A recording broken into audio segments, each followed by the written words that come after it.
Assalamualaikum warahmatullahi wabarakatuh. Bismillahirrahmanirrahim. Alhamdulillahirabbil alamin. Wassalatu wassalamu ala asyrafil anbiya wal mursalin wa ala alihi wa ashabihi at-thayyibin at-tahirin.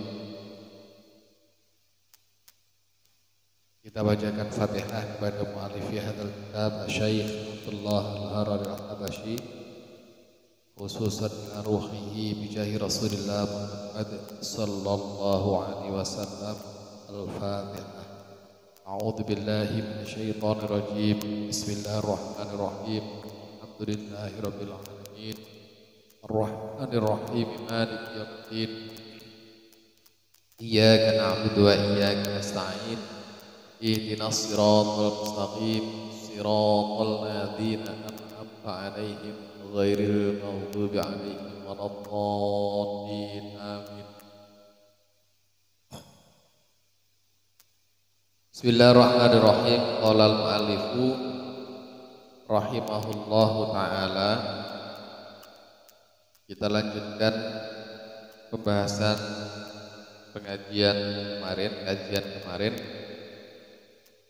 Wa yajibu alaihi amru man ra'ahu tarika syai'in minha aw ya'ti biha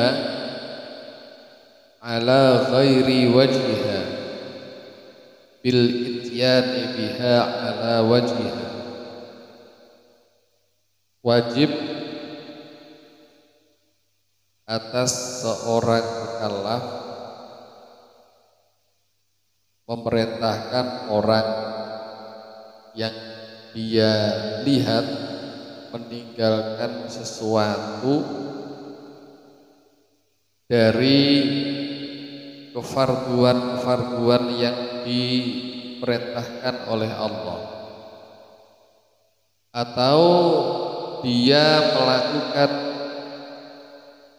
kefarduan itu ala ghairi wajhiha, tidak dengan cara yang benar yang diperintahkan oleh Allah Subhanahu wa taala. Memerintahkan untuk apa? Yakni bil ityani biha ala wajhiha. Dia wajib memerintahkannya melakukan farduan itu dengan cara yang benar, dengan cara yang telah diperintahkan oleh Allah Subhanahu wa taala. Jadi ini adalah salah satu kefarduan, kewajiban kita sebagai seorang mukmin.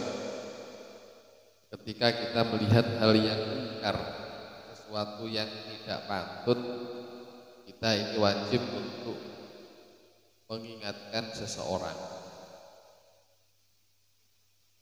Penjelasannya begini, asyarhu wa yajibu ala syakhsil mukallafi ayya'mura man ra'ahu tarika syai'in faraidillahi bi'adaihi.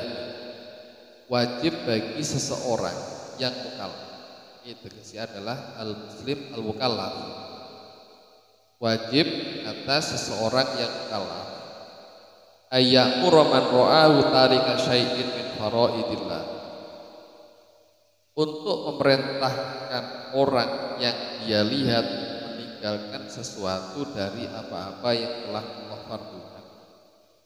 Jadi orang ini melihat ada seseorang ini meninggalkan kewajibannya sebagai seorang muslim. Diperintah untuk apa? Biadaiha, diperintah untuk melakukannya. Kalau seandainya saya seorang guru melihat ada orang lain, misal siswa saya atau santri saya atau orang yang saya kenal, yang saya tahu dia adalah seorang muslim, seorang mukallaf, dia meninggalkan kewajibannya, contohnya adalah sholat, maka saya ini berkewajiban untuk memerintahkan. Perintah ini adalah kewajiban saya. Kewajiban saya sebagai seorang mukallaf. Wa ya'muru man ra'ahu ya'ti bi syai'in min hadhil fara'id ala ghairi wajhi. Dan dia wajib memerintahkan orang yang dia lihat melakukan salah satu dari kefarduan itu tidak dengan cara yang benar, tidak dengan cara yang diperintahkan oleh Allah Subhanahu wa taala. Jadi di dalam kefarduan itu Allah telah memberikan petunjuk bagaimana melakukan kefarduan itu.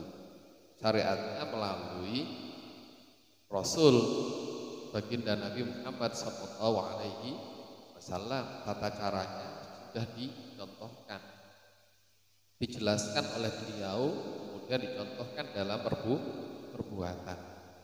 Diperintahkan untuk apa? Ayati biha alal wajhil ladzi tasihhu bihi. Diperintah untuk melakukan kefarduan itu dengan cara yang mana cara itu adalah cara yang paling benar, dengan cara yang mana kefarduan itu dengan cara itu jadi sah. Ya. Jadi gampangannya adalah benerno wong sing lakoni kewajibane, ya, supaya nglakoni bener. Ini bener. Benerno itu bukan kemudian saya menilai benar, tidak, tapi ono wong salah disuruh bener. Hadza in kana yukhillu bi fardin. Hal ini apabila dia ini melakukan sesuatu perbuatan ini yukhillu bi fardin, yang mana dengan perbuatan dia ini fardu ini jadi rusak, jadi tidak betul, jadi batal. Yukhillu maknanya ini bila orang ini melakukan sebuah perbuatan dalam melakukan kefarduannya ini yukhillu bi fardin, jadi menjadikan farduan yang dilakukan ini jadi batal. Au ya'ti bi mu'tilin mujma'in alaihi indal a'immah, atau dia melakukan sebuah perbuatan yang membatalkan ya, perbuatan fardu yang dia lakukan, yang mana hal yang membatalkan ini telah disepakati oleh para imam bahwasanya itu membatalkan. Ya. Gampangannya pokoknya orang perbuatan sing iki nek dilakoni wong menurut para imam madhab ini batal, maka orang ini harus diingatkan, nglakoni aja. Amma man ra'ahu yukhillu bi mukhtalafin fihi. Adapun orang yang melakukan sebuah perbuatan, kan dia melakukan kefarduan kok melakukan perbuatan yang di sini bimukhilin mukhtalafin fihi, dengan sesuatu yang menurut pandangan para imam ini masih ikhtilaf. Ada yang mengatakan ini membatalkan, ada yang mengatakan tidak membatalkan, atau ini menyacat merusak kefarduan yang dilakukan, ada yang mengatakan tidak. Gimana sikap kita? La yunkaru alaihi, orang ini tidak langsung diingkari perbuatannya, illa ayyakuna fa'ala ma ya'taqidu mukhillan bisihhatil fard fayunkaru alaihi, kecuali bila dia melakukan perbuatan apa yang telah dia yakini bahwasanya yang dilakukan itu adalah mukhillan bisihhatil fard. Dia tahu yang dia lakukan itu adalah mukhillan bi fardhi, dia melakukan perbuatan itu dia tahu itu adalah membatalkan atau merusak kefarduan, kemudian dia lakukan. Nah, otomatis dia ini nulayani apa sih dia yakini. Fayung karu alaihi, maka orang ini atau perbuatan yang dilakukan ini diingkari, harus diingkari. Nah, ini tafsil, makanya ini hal-hal yang perlu kita cerna, bahwasanya mengingkari sesuatu itu tidak kemudian tiba-tiba saja diingkari, karena ada sesuatu yang memang mukhtalafun fihi indal a'immah, ada yang bilang ujma alaihi dalaim aimah. Nah, kama yukaru alaman ata bimukhillin mutafaqin alaihi bainal aimah. Cara mengingkarinya adalah seperti halnya ketika saya mengingkari, ya, mengingkari perbuatan yang mukhillin, yang nyacat kerusakan, yang mana ini adalah muttafaqin alaihi bainal aimah. Jadi sama, mukhtalafin fihi, kok kemudian dia ini mengetahui bahwasanya dia ini meyakini bahwa yang membatalkan fardu, maka dia ini ketika melakukan itu harus diingatkan, sampean wingi ngarani jarine mukhillin sampean lakoni. Diingatkan seperti itu.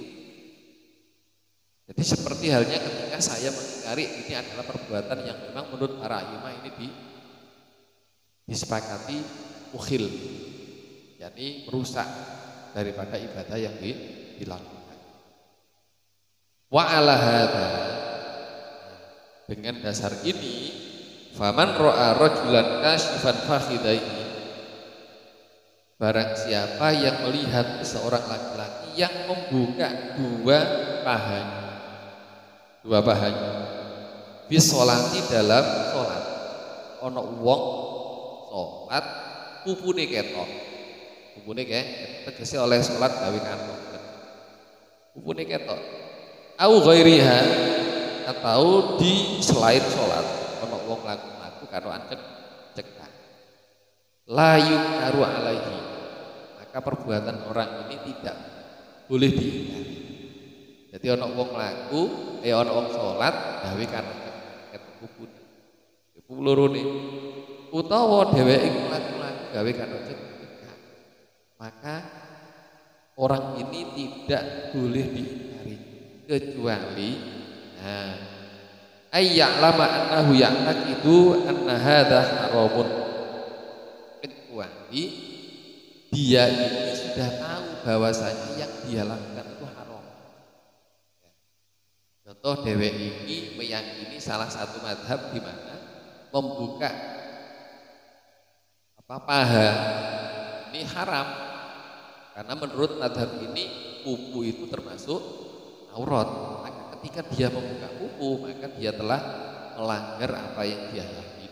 Maka perlu kita ingat, sampean wingi wis seru nek bahwasanya pupu sampean menurut mazhab sampean ketahui itu adalah tidak boleh dibuka. Demikian juga ketika sholat, dheweke sholat gawe katokan cekak, maka orang ini perlu diingatkan, sampean wingi wis seru meyakini bahwasanya pupu itu termasuk aurat, apa sampean sholat gawe katokan cekak.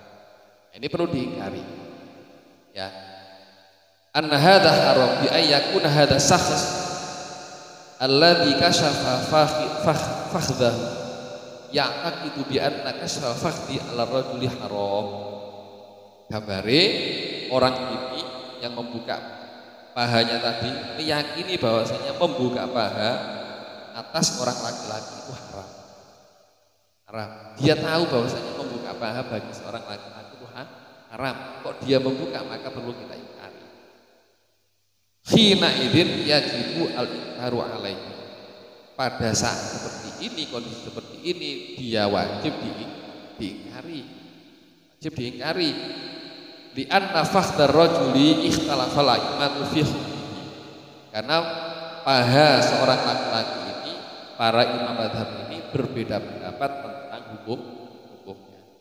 Faqala Syafi'i wa Abu Hanifah, Imam Syafi'i dan Abu Hanifah berpendapat innal fakhdha auratun, paha ini termasuk aurat. Qaulan wahidan, hanya satu ucapan, tidak ada dua pendapat, hanya satu pendapat menurut mazhab Abu Hanifah dan Imam Syafi'i, pupu itu termasuk aurat.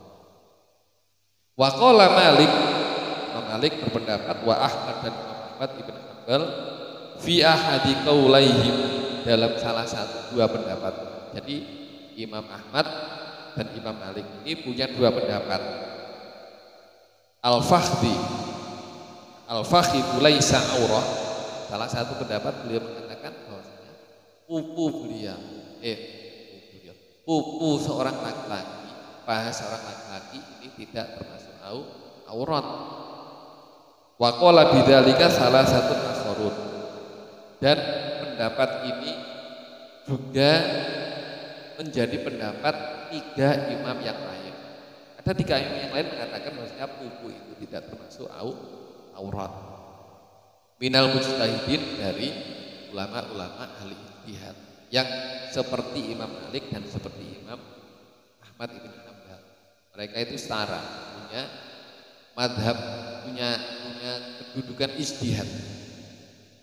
Ya, minhum diantaranya Dawud wa ibnu Abi Dhi'b. Ya. Jadi Imam Dawud ini mengatakan seperti yang dikatakan oleh Imam Ahmad dan Imam Malik. Jadi pupu itu tidak termasuk aurat dari salah satu 2 pendapat beliau. Nah, ini namanya apa? Kita ini jeli. Orang yang mengingkari hal yang mungkar, kita harus tahu esensi hakikat daripada apa yang dilakukan orang lain. Sehingga apa? Ketika kita mengingkari, gak ngawur. Ya. Kita tahu bahwasanya madhab ini mengatakan boleh, tidak boleh. Kalau ada orang ya melakukan sesuatu yang memang menurut madhab yang dia ketahui itu tidak boleh, maka ketika dia melakukan maka perlu kita ingatkan. Ini adalah salah satu bentuk rahmatan lil alamin dalam Islam. Ikhtilaful a'immah rahmatun. Ini perbedaan pendapat para imam ahli ijtihad itu adalah bentuk rahmat Allah Subhanahu wa taala. Mananya apa? Ada beberapa orang itu sholat pupune ketok. Jadi sholat itu katoan. Mereka ini melakukan kalau memang dia melakukan tahu madhabnya Imam Ahmad dan Imam Malik serta Imam Dawud dan Imam Abi Dhi'b dalam pendapat beliau tentang faham ini tidak aurat, maka boleh sholat katoan. Sebab menurut beliau buku itu tidak aurat seperti itu.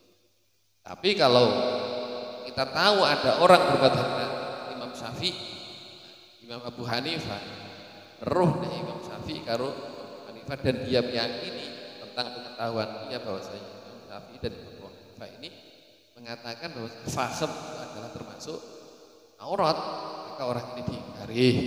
Sampean itu madhab Syafi'i, madhab kok marung ketok buku ini. Ya, mudah-mudahan apa yang kita bahas diiringi hidayah dan inayah dari Allah Subhanahu wa taala, dan mudah-mudahan kita termasuk orang dikehendaki Allah baik. Ayyuridillahu bi khairan yufaqihuhu fiddin. Wallahu a'lam bissawab. La ilaha illallah. Allahumma shalli ala sayyidina Muhammad wa ala alihi wa sahbihi wa sallim. Rabbil firli wa liwalidayya wa lil mu'minina wal mu'minat. Assalamualaikum warahmatullahi wabarakatuh.